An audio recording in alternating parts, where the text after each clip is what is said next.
Mark Berman, Roanoke Times, for Buzz and for Seth.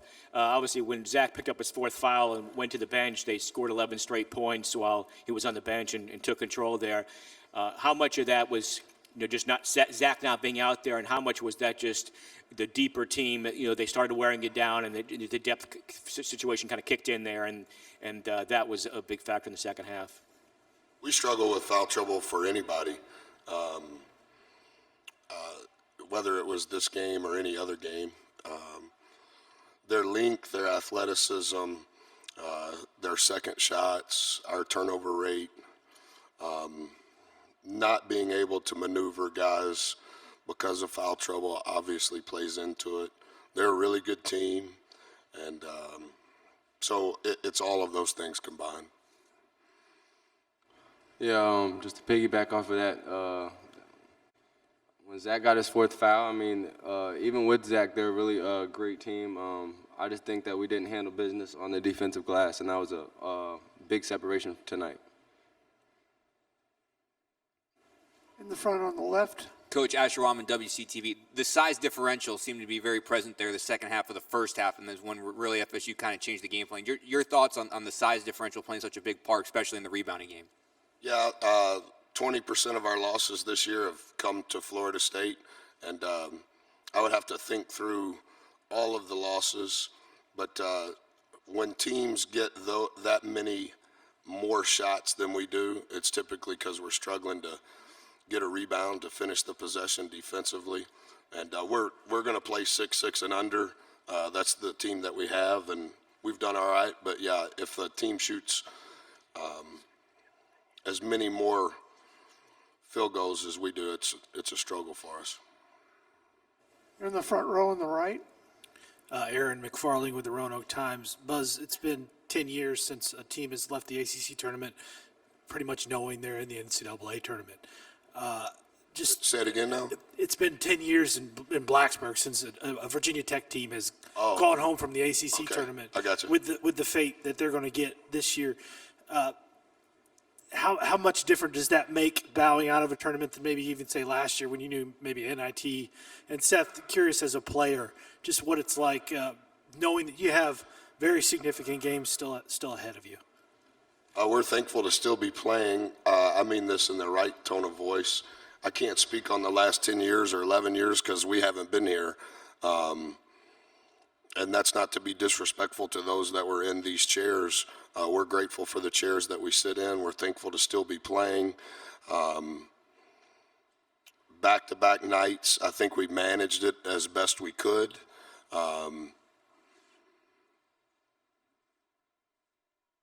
But that we get to go home and know that we have another opportunity. It'll be 68 teams that are 0-0, and we want to keep playing.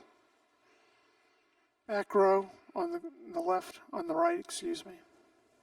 From the Washington Post, Zach, not to put too much emphasis on that fourth foul, but what did you see in the play? When the whistle was blown, what did you think? Did you think it was kind of a big moment?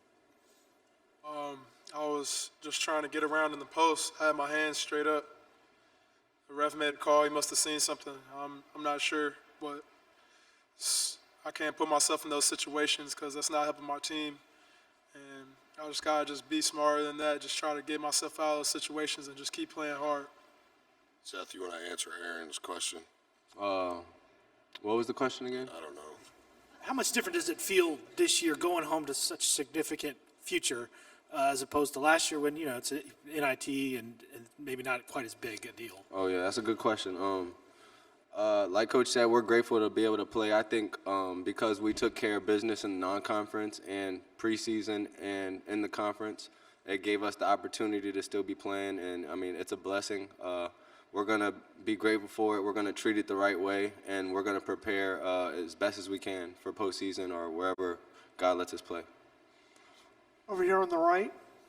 Everett Merrill with the Sports Exchange. Coach, can you talk about Zach's performance battling guys 2, 3, 4, 5 inches, taller than he was tonight? That's all he knows. I don't mean that condescending. He doesn't know any different. He's a little taller because of his length than what his height actually says. I think it's hard to measure someone's heart, but he plays with incredible fight.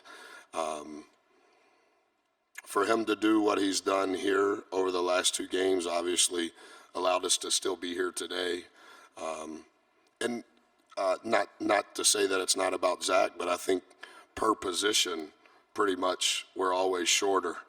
And I think our style of play fits our personnel, and I think we've adjusted over the last 8 games to what's best for us.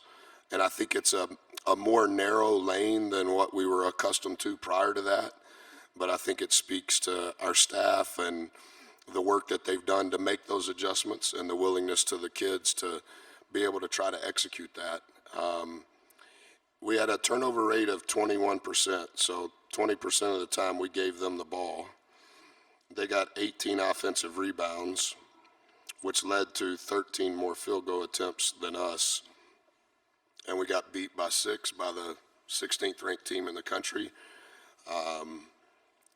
playing 7 guys on back-to-back nights. But it's just a very specific recipe that we have to follow. And it's a very fragile line of doing that per possession on both ends of the floor. I think that we're mixing and matching defensively in the right way. We can't get in rotation. We have to keep the ball in front because it is going to come down to a rebounding situation. Can we finish the possession with the rebound? And to your point, Zach or Seth or Five or whoever, we're smaller and being transparent, less athletic. And so our guys are willing to accept that, which speaks to who they are. And I thought there were multiple times tonight that they could have stopped. And they didn't. And I think that's why, to Aaron's question, I think that's why we're still playing.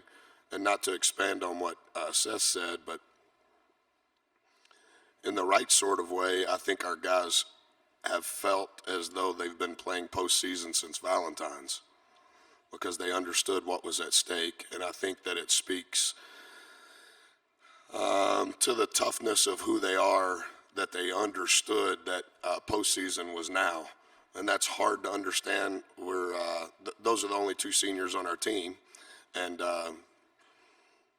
that's a heavy burden to carry figuratively, and I think they've carried it really well. And so I think on Sunday, if you're able to be there, I think they'll remember whatever questions you ask the rest of their life. He's never played. And there's not a player in the locker room that's ever played in the NCAA tournament. And so for them to chase that since Valentine's Day and not even really completely understand the chase, that's great wisdom for their life. Right here in the aisle on the right. For the players, you had to play last night. They did not. You played 7 guys. They played 12. How much of that had an effect in the set as the game wore on there?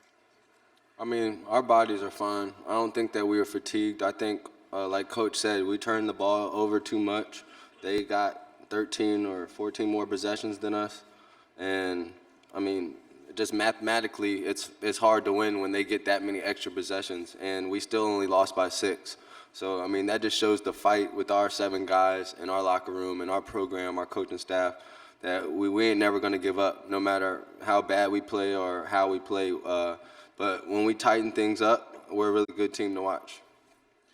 I think just to piggyback on that, we did turn it over too much, and they got a lot of offensive rebounds. But I wouldn't really say them having 12 players really made that much of a difference. Only 5 people can play for each team, and we're all going to go out there and play as hard as possible. I know everybody on my team's going to play as hard as they can and give it their all. So if we just cut down on the turnovers and just keep on boxing out, then I feel like we could have won this game, regardless of them having 12 going deep.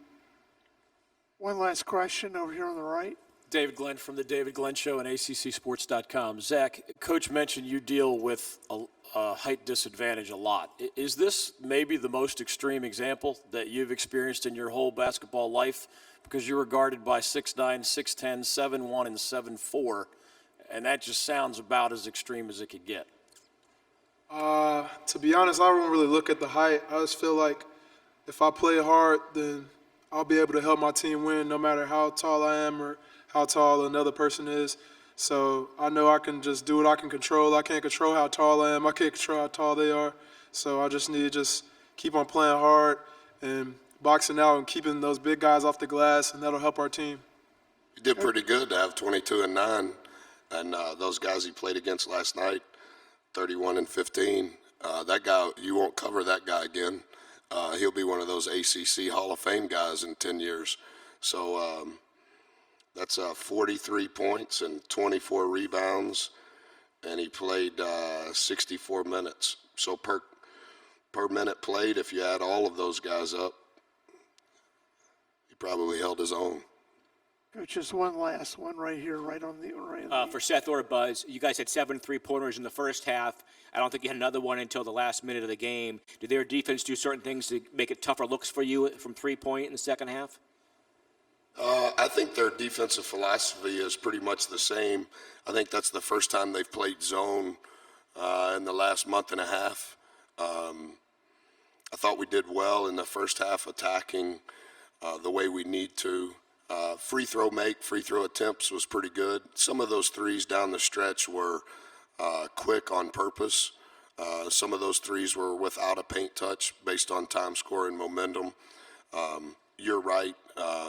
We typically make more, but that's probably about this amount that we average attempting. But I don't think that they changed. Obviously, every team's going to play us that way to some extent.